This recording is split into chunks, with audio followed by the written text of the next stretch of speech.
Lions ಜಿಲ್ಲೆ 317 D ಹಾಗೂ ಮಂಗಳೂರಿನ ವೆನ್ಲಾಕ್ ಆಸ್ಪತ್ರೆಯಲ್ಲಿನ ಲಯನ್ಸ್ ಲಿಮ್ ಸೆಂಟರ್ ಸಹಯೋಗದಲ್ಲಿ 2024-25ನೇ ಸಾಲಿನ ಲಯನ್ಸ್ ವರ್ಷದ ಲಯನ್ಸ್ ಜಿಲ್ಲಾ ಯೋಜನೆ ಅಡಿಯಲ್ಲಿ 35 ಅರ್ಹ ವಿಕಲಾಂಗರಿಗೆ ಕೃತಕ ಅಂಗಗಳನ್ನು ವಿತರಿಸುವ ಕಾರ್ಯಕ್ರಮವನ್ನು ಆಯೋಜಿಸಲಾಗಿದೆ।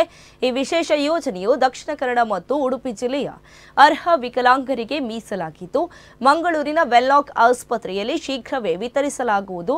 ಫಲಾನುಭವಿಗಳಿಂದ ಅರ್ಜಿಯನ್ನು ಸ್ವೀಕರಿಸುವ ಕಾರ್ಯ ಶುರುವಾಗಿದೆ ಎಂದು ಲಯನ್ಸ್ ಲಿಮ್ ಸೆಂಟರ್ನ ನಿರ್ದೇಶಕರಾಗಿರುವ ಡಾಕ್ಟರ್ ಎಂ ಶಾಂತರಾಮ್ ಶೆಟ್ಟಿ ತಿಳಿಸಿದ್ದಾರೆ।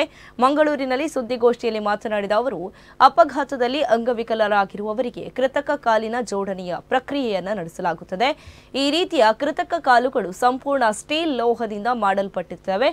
ಒಂದು ಕೃತಕ ಕಾಲಿಗೆ ಅಂದಾಜು 2.5 ಲಕ್ಷ ರೂಪಾಯಿ ವೆಚ್ಚ ತಗುಲುತ್ತದೆ। ಈ ವೆಚ್ಚವನ್ನು ಲಯನ್ಸ್ ಸಂಸ್ಥೆಯೇ ಖುದ್ದು ಭರಿಸಲಿದೆ ಎಂದಿದ್ದಾರೆ।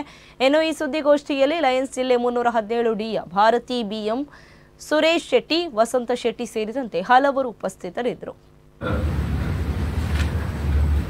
ಇವತ್ತು ಈ ಪ್ರೆಸ್ ಮೀಟ್ ಅನ್ನು ಕರೆದದ್ದು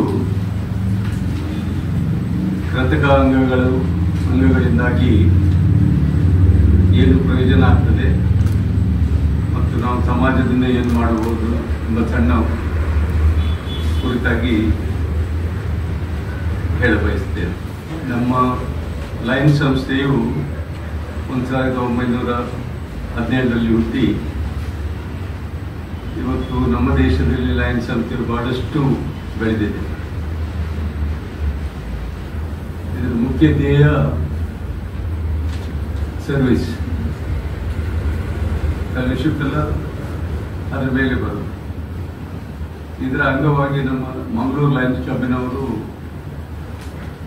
57 ವರ್ಷಗಳ ಮುಂಚೆ ಅಂದರೆ 1967 SRS ಕಿಂಗ್ ವಾಷಿಂಗ್ಟನ್ ಅವರ ಸಹಾಯದಿಂದ ಮತ್ತು ವಿಜ್ಞಾನವನ್ನು CMC ವೆಲ್ಲೂರಿಂದ ಪಡೆದುಕೊಂಡು ಲಯನ್ಸ್ ಸಂಸ್ಥೆಯಿಂದ ಲಯನ್ಸ್ ಕ್ಲಬ್ ಮಂಗಳೂರಿನವರು ವೆನ್ಲಾಕ್ ಆಸ್ಪತ್ರೆಯಲ್ಲಿ ಮೊದಲಾಗಿದ್ದು ಪಾದಮೂಲಸ್ಥರಲ್ಲಿ ಇಲ್ಲಿ ಜಾಗ ಇಲ್ಲದ್ರಿಂದ ಅಲ್ಲಿ ಮಾಡಿದ್ದು, ಅದರ ಮೇಲೆ ಅದನ್ನು ವೆನ್ಲಾಕ್ಗೆ